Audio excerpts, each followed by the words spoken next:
Hello. Hello. नमस्कार जी। नमस्कार। सज्जाराम बोल रहा हूँ। हाँ जी पहचान आपका है एक आध मिनट। हाँ जी खूब बताओ। आपका वो लेक्चर सुना मैंने, बहुत इम्प्रेसिव था, बढ़िया था। जी जी जी। और सारी बातें बिल्कुल सही थी। मैं लेकिन एक कंफ्यूजन मुझे अभी भी हो रहा है, क्योंकि मैंने वो पढ़ानी है, घर पे ही पढ़ा रहता हूँ ना।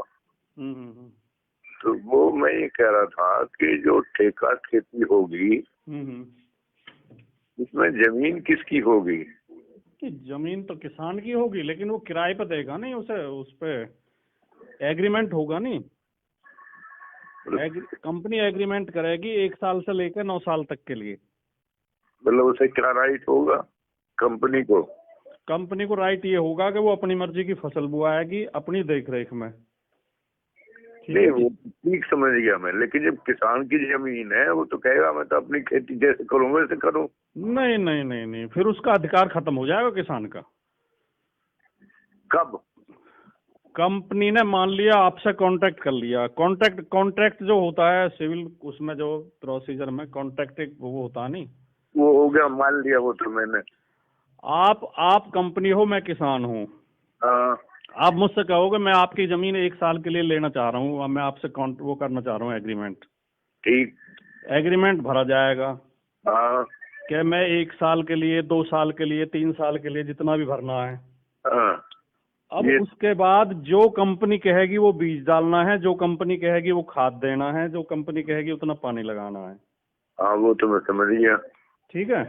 हाँ। उसमें प्रावधान फिर ऐसे रखे हैं कि उसमें कंपनी जब चाहे किसान का शोषण कर सकती है। उसमें प्रावधान ऐसे रखे हैं इन्होंने, इसलिए इसका विरोध हो रहा है। वो भी ठीक है कि उसमें कंपनी को मॉनिटरिंग करने का अधिकार होगा।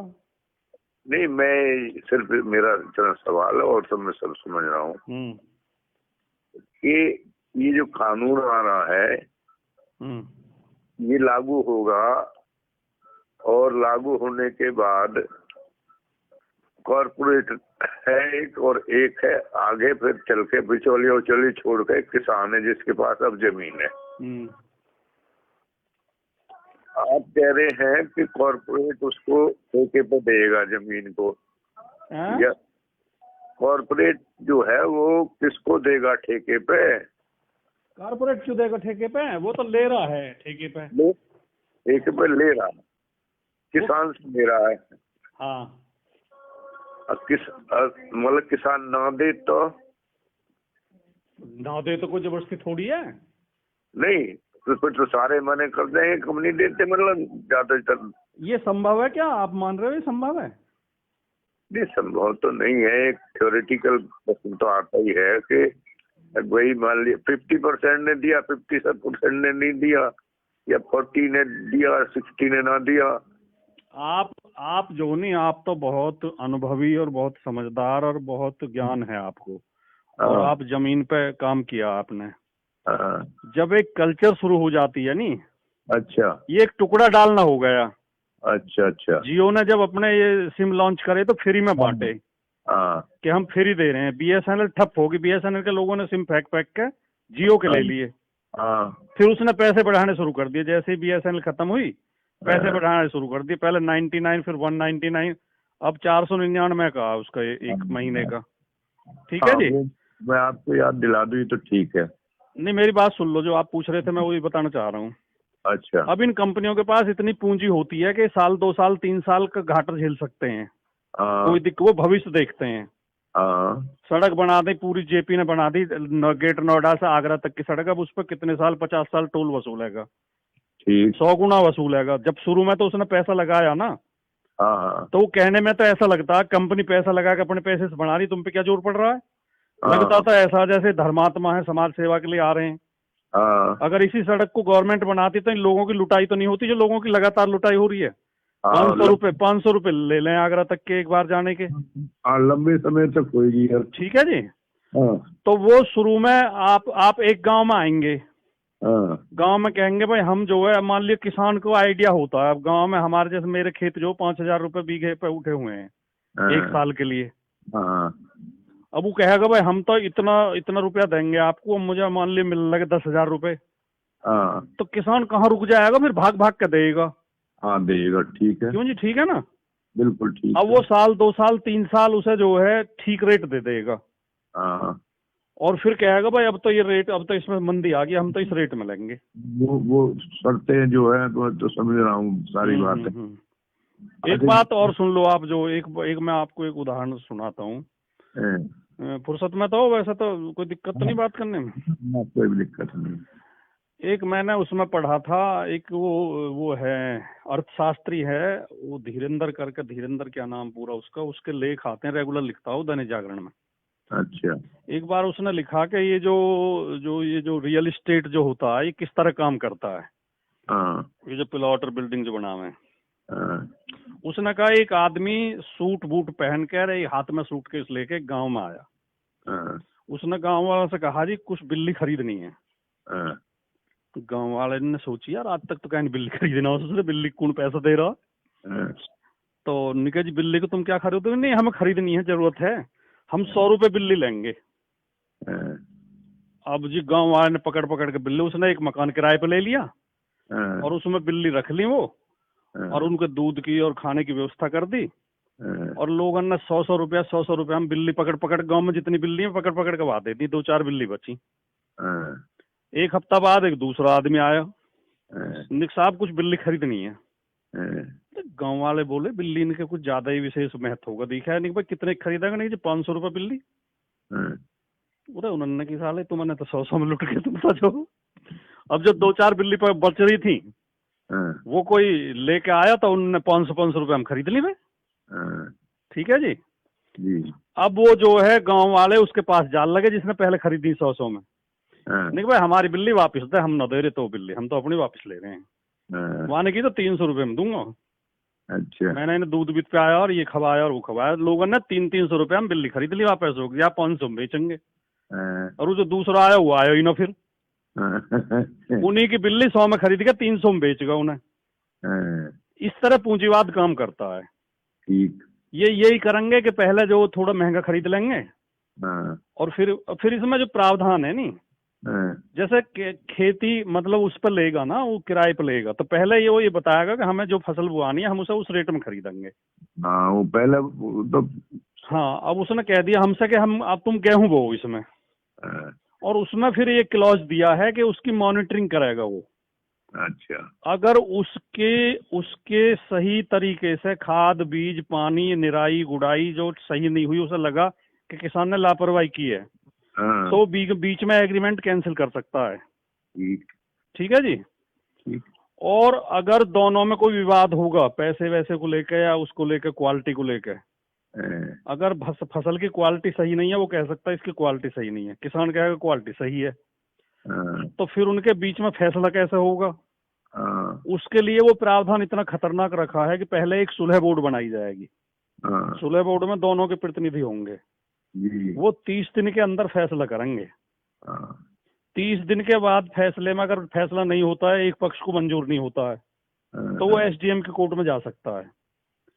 फिर 30 दिन का समय एसडीएम को दिया है, हाँ, और उसमें ये भी लिखा है कि अगर एसडीएम की कोर्ट में सीधे चली जाएगी पार्टी, तो एसडीएम फिर ये पूछेगा कि तुमने सुलह बोर्ड में नहीं गए तुम? हाँ, वो कहेगा जी हमने तो बनाया नहीं है। तो एसडीएम पहले सुलह बोर्ड का गठन कराएगा और 30 दिन का समय उन्हें देगा। जी। ठीक है जी।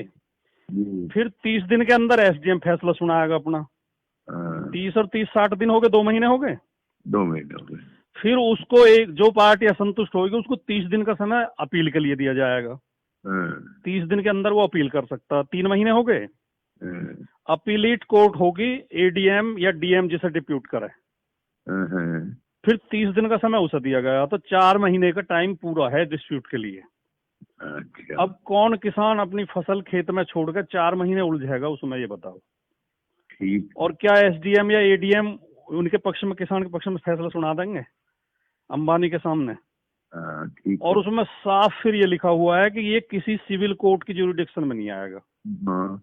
इस एक्ट के तहत कोई भी विवाद सिविल कोर्ट नहीं सुनेगा। यानी कि वो एसडीएम और एडीएम जो फैसला करेंगे वही सुप्रीम कोर्ट है। ठीक है जी। ठीक है। तो वो क्या करेंगे, मान लिया हमसे गेहूं बुआ दिए उन्होंने या कोई भी फसल आलू बुआ दिए, अब व्यापारी को लगा, व्यापारी तो बाजार पे पूरी नजर रखता है, व्यापारी को लगा कि इस बार तो आलू डाउन जाएगा, तो वो बीच में कोई बहाना लगा के कि तुमने खाद पूरी नहीं डाली, मैं तो कैंसिल कर रहा हूँ अपना वो जो, ठीक है जी। अब उसने जो किसान को एडवांस दे रखा है उसकी वसूली के लिए वो कोर्ट में डाल देगा, किसान की फसल भी बेचारे की रहेगी, अब उसके पैसे कहाँ से दे किसान। तो उसमें लिखा हुआ है कि इसकी रिकवरी जो है लैंड रेवेन्यू की भांति की जाएगी, एज लैंड रेवेन्यू। और लैंड रेवेन्यू में ये प्रावधान है कि अगर भू राजस्व किसी बकाया है तो अमीन उसे बंद कर सकता है उसमें हवालात में 14 दिन के लिए, और तहसीलदार उसकी जमीन को कुर्क करके नीलाम कर सकता है। ठीक। एक इसमें ये भी दिया प्रावधान के वो कंपनी जो है उस फसल पे लोन ले सकती है बैंक से, तो उसमें लिखा है कि जमीन पे लोन नहीं लिया जाएगा, फसल पे लिया जाएगा, जिसे बीजेपी वाले प्रचार कर रहे हैं।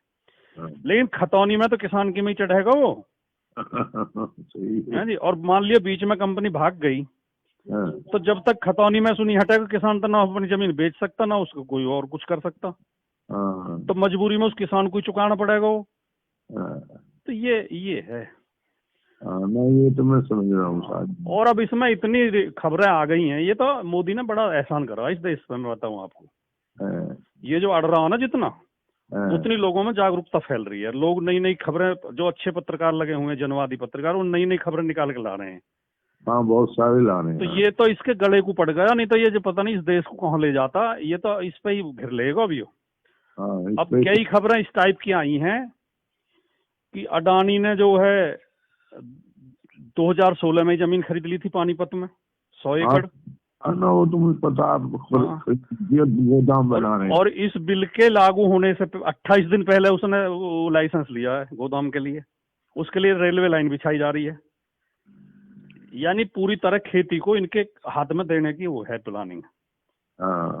इसलिए जो ये खतरनाक है जी, खतरनाक। और ये मुकेश अंबानी ने अभी 2 साल पहले एक चैम्बर ऑफ कॉमर्स में स्पीच दी थी इसने, तो इसने वहाँ स्पष्ट कहा था कि हम इसमें मेडिकेयर में और उसमें अनाज उत्पादन के क्षेत्र में हमारी कंपनी आना चाह रही है। अच्छा। तो उनकी इच्छा है, उनकी जो आकाओं की, मोदी जी उनके लिए रास्ता साफ कर रहे हैं। किसान को तो इसमें कोई भी लाभ नहीं है। ये जो कह रहे हैं हमने किसान को छूट दे दी, आप एक बात समझो कि जैसे गांव में लोग पहले महाजन से लोन लिए करे, तो वो उन्हें लूटे 30% पे 40% पे लोन दिए करे। तो सरकार ने बैंक बनाए और ब्याज पे पैसे देने को गैर कानूनी घोषित कर दिया। कर दिया नहीं? कर दिया कि कोई भी आदमी किसी को वैसे बिना रजिस्टर्ड कराए कंपनी रजिस्टर्ड करानी पड़ेगी, और उसमें एक लिमिट होगी कि इससे ज्यादा लोन नहीं ले सकते, ब्याज नहीं ले सकते। अब मान लो उस कानून को खत्म करके न्यू कहते हम तो गरीब लोगों को आजादी दे रहे हैं, वो कहीं से भी लोन लो, अब जाके किसी से भी। रजिस्टर्ड कंपनी की क्या जरूरत है, क्यों नहीं? बिल्कुल। लेकिन अगर गंभीरता से सोचोगे तो वो तो पुराने वाह में ही चले जाएंगे, बर्बादी के वाह में ही। कोई पैसा वाला क्यों उन्हें कम ब्याज पे लोन देगा? तो ये जो ढिंडोरा पीट रहे हैं, हमने तो किसान को आजादी दे दी। ये पूंजीपति इतने पागल हैं कि महंगे दाम पे खरीद लेंगे। इसलिए किसान कह रहे हैं कि उसका जो एमएसपी का वो बताओ, कानून बनाओ और खरीदने की गारंटी। हाँ जी। तो ये है जी, ये तो जो है मैंने तो बहुत गंभीरता से इसे पढ़ा भी है, समझा भी है। मैं तो बहुत, जब किसी विषय पर मैं बहुत गहरी नजर रखता हूँ, फिर उसे समझने बिना मैं बोलता नहीं कभी भी। बहुत बढ़िया था आपने, बहुत अच्छा था। मुझे थोड़ा कंफ्यूजन था इसके लिए भाई जमीन किसकी रहेगी। नहीं, जमीन तो सैद्धांतिक तौर पे तो कानूनन तो रहेगी किसान की, लेकिन धीरे धीरे छिन जाएगी वो, फिर परिस्थितियां ऐसी पैदा हो जाएंगी।